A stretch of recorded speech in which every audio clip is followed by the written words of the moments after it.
Good morning बच्चों। आज की हिंदी की क्लास में आपका स्वागत है। कल हमने ये चैप्टर जो है आपका दो बैलों की कथा ये पढ़ा था। इसका कुछ पार्ट और रह गया, वो आज की क्लास में पढ़ेंगे।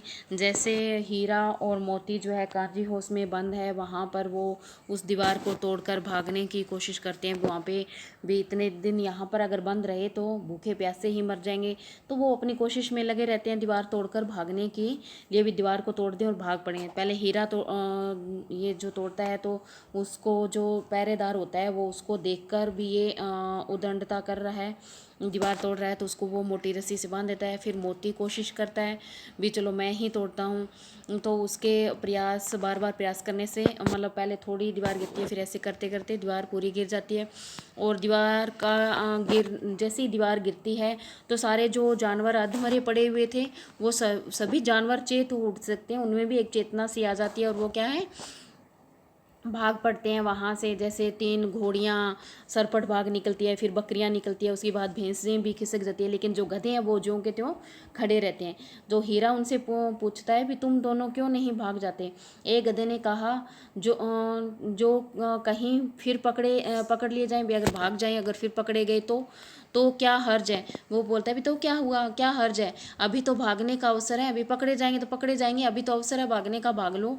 हमें तो डर लगता है हम यहीं पड़े रहेंगे, भी हमें तो डर लगता है हम तो यहीं ठीक है। तो इसके आगे का पार्ट अब हम पढ़ते हैं। तो आधी रात से ऊपर जा चुकी थी, मतलब जो रात है वो आधी से ज़्यादा जा चुकी थी। दोनों गधे अभी तक खड़े सोच रहे थे कि भागें या न भागें। और मोती अपने मित्र की रस्सी तोड़ने में लगा हुआ था। वो हीरा को रस्सी से बांधा हुआ था, तो मोती उसकी रस्सी तोड़ने में लगा हुआ था। वो अकेला कैसे छोड़ के जा सकता उसे।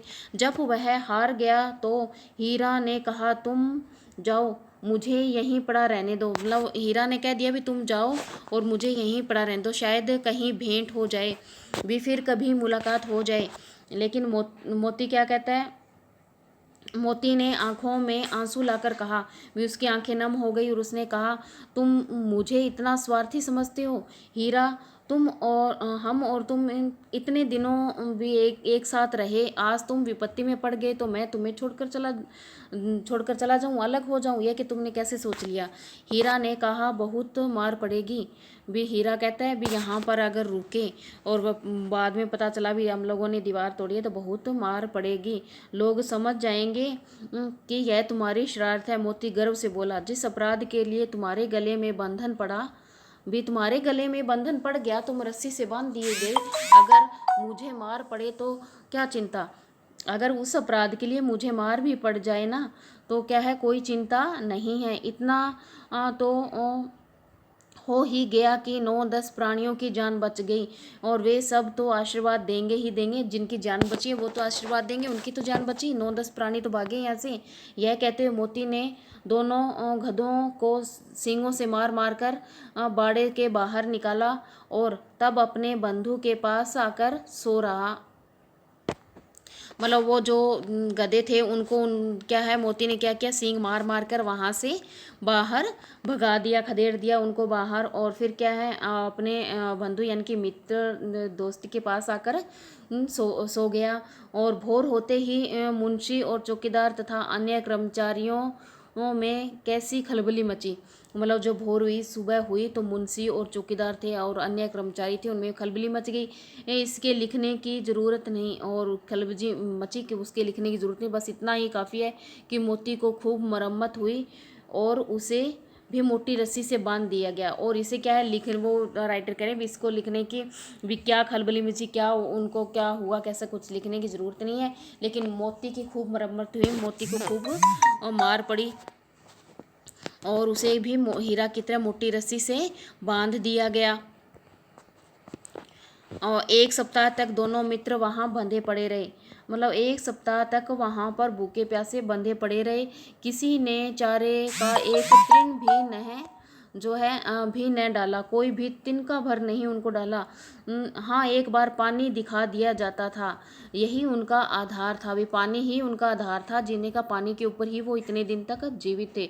दोनों इतने दुर्बल हो गए थे कि उठा तक नहीं जाता था, वो बहुत ज़्यादा कमज़ोर हो गए थे, ठठरियाँ निकल आई थी, मतलब उनकी जो हड्डियाँ थी, अंतड़ियाँ थी, वो निकल आई थी, पसलियाँ उनकी दिख रही थी। एक दिन बाड़े के सामने डुग्गी बजने लगी और दोपहर होते होते वहाँ 50-60 आदमी जमा हो गए। मतलब डुग्गी डुगडुगी सी बजने लगी, एक डमरू की तरह होती, वो बजने लगी और दोपहर होते होते मतलब 50-60 आदमी वहाँ पर जमा हो गए। तब दोनों मित्र निकाले गए। तब वहाँ से दोनों मित्रों को बाहर निकाला गया और उनकी देखभाल होने लगी। लोग आकर उनकी सूरत देखते और मन फीका करके चले जाते। ऐसे मृतक बैलों को कौन खरीदार होता है। मतलब वो उनको बेचने के लिए जो है वहाँ पे जो मेले की तरह लगाया हुआ था, बोलियाँ लग रही थी उनकी, लेकिन उनकी देखभाल तो उस टाइम की गई, पहले तो नहीं की थी। तो वो दुबले पतले काफ़ी थे, लोग आते और उनको देखकर फीके होकर चले जाते। भी ऐसे मृतक बैलों को कौन खरीदेगा, तो वो क्या वहाँ से वापस चले जाते। सहसा एक दड़ियल आदमी यानी कि दाढ़ी वाला जो आदमी है, सहसा यानी कि अचानक एक दड़ियल दाढ़ी वाला आदमी जिसकी आंखें लाल थी और मुद्रा अत्यंत कठोर थी, काफ़ी कठोर स्वभाव का दिख रहा था, आया और दोनों मित्रों के कुल्हों में उंगली गोदकर मुंशी जी से बातें करने लगा। मतलब उनके जो पीठे थे उन पे उंगलियां गोदकर उनको दबाकर पीठों को देखने लगा और मुंशी से देखकर मुंशी से बात करने लगा। उसका चेहरा देखकर अंतर्ज्ञान से दोनों मित्रों ने दिल के जो दोनों मित्र थे उनके दिल कांप उठे। भी अंतर्ज्ञान से उनको थोड़ा सा ज्ञान हो गया था, भी ये हमें खरीद कर यहाँ से ले जाएगा। वह कौन है और उन्हें क्यों टटोल रहा है। भी वो सोच रहे थे उसके बारे में, वह कौन है और उन्हें क्यों टटोल रहा है, इस विषय में उन्हें कोई संदेह न हुआ। दोनों ने एक दूसरे को भीत नेत्रों से देखा और सिर झुका लिया। दोनों ने एक दूसरे को देखा और सिर झुकाकर खड़े हो गए। हीरा ने कहा, गया के घर से नाहक भागे। गया के घर से नाहक यानी कि बेकार में ही भागे। अब जान न बचेगी, अब तो हमारी जान बचेगी ही नहीं। मोती ने अश्रद्धा के भाव से उत्तर दिया। मोती ने मतलब अश्रद्धा यानी कि पूरा मतलब उनमें कोई श्रद्धा कोई विश्वास नहीं रहा था, अविश्वास के भाव से उत्तर दिया। कहते हैं भगवान सबके मतलब श्रद्धा भाव उनका खत्म हो गया था भी भगवान को, फिर भी अश्रद्धा भाव से उसने उत्तर दिया था भी भगवान सबके ऊपर दया करते हैं, उन्हें हमारे ऊपर क्यों दया नहीं आती। भगवान के लिए हमारा मरना जीना दोनों बराबर है। भी उनको कोई फ़र्क नहीं पड़ रहा है, अभी हम मर रहे हैं जी रहे हैं, चलो अच्छा ही है, कुछ दिन उसके पास तो रहेंगे। एक बार भगवान ने उस लड़की के रूप में हमें बचाया था, अब क्या अब न बचाएंगे। भी भगवान ने उस लड़की को गया के घर पे भेजा था, और लड़की को लड़की के रूप में हमारे पास आई है, जैसे वो हमें बचा लिया, लड़की के रूप में बचाया था, तो अब क्या हमें वो नहीं बचाएंगे। यह आदमी छुरी चलाएगा, देख लेना। मैं मतलब वो कहता है भी यह आदमी छुरी चलाएगा, हमें काटेगा, तो क्या चिंता है। मांस खाल सींग हड्डी सब किसी न किसी ये काम आ जाएगी, तो क्या चिंता है। किसी के काम मांस आएगा, किसी के काम खाल सींग हड्डी, क्या हमारा जो है कुछ न कुछ हिस्सा किसी के काम ही आएगा। नीलाम हो जाने के बाद दोनों मित्र उस दड़ियल के साथ चले। वे नीलामी होगी उनकी, वो दड़ियल उनको दाढ़ी वाला व्यक्ति था खरीद कर ले गया। दोनों की बोटी बोटी कांप रही थी, दोनों का मतलब शरीर का एक एक अंग जो है कांप रहा था। बेचारे पाँव तक न उठा सकते थे, और एक तो उनको क्या इतना भय भी था और एक कमज़ोर भी हो गए थे, पर भय के मारे गिरते पड़ते भागे जाते और डर भी लग रहा था, फिर वो भय के मारे गिरते पड़ते भाग रहे थे, क्योंकि वह जरा भी चाल धीमी हो जाने पर जोर से डंडा जमा देता। अगर उनकी जरा सी भी थोड़ी सी भी चाल अगर धीमी हो जाती तो वो दाढ़ी वाला आदमी था, उनको डंडा जमा देता, डंडे से उनकी पिटाई करता। तो इसलिए वो जैसा भी हो रहा था वो चल रहे थे। राह में गाय बैलों का एक रेवड़ हरे हरे घास में चरता नजर आया। फिर सभी जानवर प्रसन्न थे, चिकने चप्पल, कोई उछलता था, कोई आनंद से बैठा पागुर करता था, यानी कि पागुर यानी कि जुगाली करता हुआ। कितना सुखी जीवन था इनका, पर कितने स्वार्थी हैं सब। किसी को चिंता नहीं कि उनके दो भाई बधिक के हाथ में पड़े कैसे दुखी हैं। मतलब सारे क्या हैं, पशु और कितने स्वार्थी हैं, उनको देखते हैं कितने स्वार्थी हैं, कितने मस्त होकर अपना ही जीवन व्यतीत करते हैं। उनको कोई चिंता नहीं है भी उनके दो भाई हैं जो ये हीरा और मोती, ये बधिक जो इनको बांध कर खरीद कर लेके जा रहा है, उसके हाथ में पड़े हुए हैं, कैसे कि और कितने दुखी हैं, किसी को फ़र्क नहीं पड़ता। सहसा दोनों को ऐसा मालूम हुआ कि यह अपरिचित राह है, भी जो ये राह जो है जिस रास्ते से जा रहे हैं वो परिचित है, उनके लिए अपरिचित नहीं है। हाँ, इसी रास्ते से गया उन्हें लाया था। वही खेत, वही बाग, वही गांव मिलने लगे। प्रति क्षण उनकी चाल तेज होने लगी। मतलब जैसे जैसे वो चल आगे उनको जो जो निशानियां मिलती जाती, तो प्रत्येक पल के साथ में उनकी चाल जो है वो भी तेज होने लगती।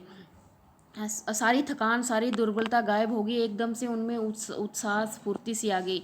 यह लो, अपना ही हार आ गया। इसी कुएं पर हम पुर चलाने आया करते थे, यही यही कुआं है। भी चलो, हम उनका जाना पहचाना रास्ता मिल गया, ये वो कुआं और सब कुछ उनको पहचान में आ गया। भी मोती ने कहा हमारा घर नगीच आ गया। हम अभी हमारा नगीच हमें नज़दीक होना चाहिए था। हीरा बोला, भगवान की दया, मैं तो अब घर भागता हूँ, यह जाने देगा।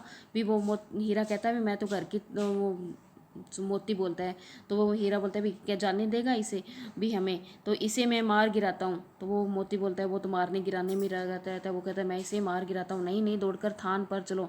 भी नहीं नहीं, दौड़कर मतलब जो चरने के लिए जगह है वहाँ पर चलो, वहाँ से हम आगे न जाएंगे। तो वहाँ से हम आगे नहीं जाएंगे। दोनों उन्मत्त होकर बछड़ों की भांति कुलेले करते हुए घर की ओर दौड़े। मतलब उछलते कूदते घर की ओर दौड़े। वह हमारा थान है। मतलब उनका घर आ गया था, अब तो सारा कुछ पहना लिया। अब अपने मतलब जहाँ पर उनको चारा डाला जाता उस जगह पर पहुँच गए। भी हमारा थान है। दोनों दौड़कर अपने थान पर आए और खड़े हो गए। दड़ियल भी पीछे पीछे दौड़ा चला आता। वो दाढ़ी वाला भी उनके पीछे पीछे दौड़ा चला आया। झूरी द्वार पर बैठा धूप खा रहा था, वो धूप सेक रहा था, द्वार पर ही बैठा था। बैलों को देखते ही दौड़ा और उन्हें बारी बारी से गले लगाने लगा। मित्रों की आंखों से आनंद के आंसू बहने लगे। दोनों यानी कि हीरा और मोती की आंखों से भी आंसू बहने लगे। एक झूरी का हाथ चाट रहा था, और जो एक तो है झूरी का हाथ चाट रहा था और एक मतलब जैसे उसको हाथ से ला रहा था। तब दड़ियल ने जाकर बैलों की रस्सियां पकड़ ली। झूरी ने कहा मेरे बैल हैं, तुम्हारे बैल कैसे हैं? वो दड़ियल बोलता है मैं मवेशी खाने से नीलाम लिए आता हूँ, मैं इनको वहाँ से नीलामी करवा कर इनको लिए आ रहा हूँ। मैं तो समझा हूँ चुरा लिए आते हो। भी वो कहता है भी मैं तो समझ रहा हूँ भी तुम चुरा लिए आते हो, चुपके से चले जाओ। मेरे बैल हैं, मैं बेचूंगा तो बिकेंगे, किसी को मेरे बैल नीलाम करने की क्या अख्तियार है? जाकर थाने में रपट कर दूंगा। मेरे बैल हैं, इसका सबूत है कि मेरे द्वार पर खड़े हैं। वो कहता है भी इसका सबूत यही है, भी मेरे पास में भी ये मेरे द्वार पर आकर खड़े हुए हैं, ये मेरे बैल है, मैं यहाँ से चले जाओ, नहीं तो मैं थाने में रिपोर्ट करवा दूंगा। दड़ियल झल्लाकर बैलों को जबरदस्ती पकड़ ले जाने के लिए बढ़ा। उसी वक्त मोती ने सींग चलाया। दड़ियल पीछे हटा। उसी वक्त क्या मोती ने अपने सींग चला दिए। वो तो काफ़ी देर से मारने के लिए ललायत था, अब उसको मौका भी मिल गया था। मोती ने पीछा किया, पीछे हटा और मोती ने उसका पीछा किया। दड़ियल भागा, मोती पीछे दौड़ा। गांव के बाहर निकल जाने पर वह रुका, पर खड़ा दड़ियल का रास्ता देख रहा था। वहाँ पर जाने के बाद में भी वो रुका रहा और वहाँ पे खड़ा दाढ़ी वाला जो व्यक्ति था उसका राह दे रहा था। दड़ियल दूर खड़ा धमकियाँ दे रहा था, गालियाँ निकाल रहा था, पत्थर फेंक रहा था और मोती विजयी शूर की भांति उसका रास्ता रोके खड़ा था। गांव के लोग यह तमाशा देखते और हंसते थे। मतलब गांव के लोग ये सारा कुछ देख रहे थे और हंस रहे थे भी उसने कैसे उस व्यक्ति को भगा दिया। और ये थोड़ा आगे पीछे हो गया, हाँ ये आ गया। तो क्या है, जब दड़ियल हार कर चला गया, दाढ़ी वाला जो व्यक्ति था हार कर चला गया, तो मोती अकड़ता हुआ लौटा। वो अपनी अकड़ में लौटा, मैंने उसको भगा दिया। हीरा ने कहा मैं डर रहा था कि कहीं तुम गुस्से में आकर मार न बैठो, भी तुम उसे मार न दो। अगर वह मुझे पकड़ता तो मैं बेमारे न छोड़ता, अगर मुझे पकड़ता तो मैं बिना मारे उसे छोड़ता ही नहीं। अब न आएगा भी, अब वो दोबारा नहीं आएगा, काफ़ी दूर उसे भगा कर आया हूँ। आएगा तो दूर ही से खबर लूँगा, देखूँ कैसे ले जाता है। भी हमें कैसे ले जाता है, दूर से ही खबर ले लूँगा। जो गोली मरवा दे, चाहे वो गोली मरवा दे, मर जाऊँगा पर उसके एक काम तो न आऊँगा, मतलब उसके काम नहीं आऊँगा, मरना मंजूर है। हमारी जान को कोई जान ही नहीं समझता, इसलिए कि हम इतने सीधे हैं, और हम सीधे हैं इसलिए हमारी जान की कोई कीमत ही नहीं है, हमारी जान को कोई जान समझता नहीं है। ज़रा देर में नांदों में खली, भूसा, चोकर और दाना भर दिया गया। थोड़ी देर में, ज़रा देर में, इनकी थोड़ी सी देर में उनकी नांद जो थी, थान थे, वहाँ पर खली, भूसा, चोकर और दाना भर दिया गया और दोनों मित्र खाने लगे। झूरी खड़ा दोनों को सहला रहा था, और 20 लड़के ये जो तमाशा था वो देख रहे थे। सारे गांव में उत्साह सा मालूम होता है, उत्साह सा यानी कि उत्सव का सा माहौल हो गया। तो उसी समय मालकिन ने आकर दोनों के माथे चूम लिए। जो उनकी जो मालकिन थी, जो हमेशा उनसे चिढ़ती रहती थी, उसने भी आकर आज उन दोनों के माथे चूम लिए। तो ये देखा दो मित्रों की जो कहानी है वो कैसे एक दूसरे का साथ देते हैं, कैसे अपने मालिक के प्रति वफादार है। तो इसमें जो लेखक ने जो हमें संदेश दिया है स्वतंत्रता का, वो भी हमने देखा भी कैसे वो स्वतंत्रता के लिए भी कैसे प्रयास करते हैं स्वतंत्र होने के लिए। जो परतंत्र थे तब, वो जो गुलामी है कितनी जो दुखदाई है, और उसके लिए स्वतंत्रता के लिए वो प्रयास करते हैं, काफ़ी प्रयास करते हैं, और आखिरकार वो अपने प्रयास में सफल हो जाती है। और स्वतंत्रता ही हमें सुख देती है, और ये हमें अनायास ही नहीं मिलती, इसके लिए हमें प्रयास करने पड़ते हैं। यही इस पाठ का, अध्याय का संदेश है। आज के लिए इतना ही।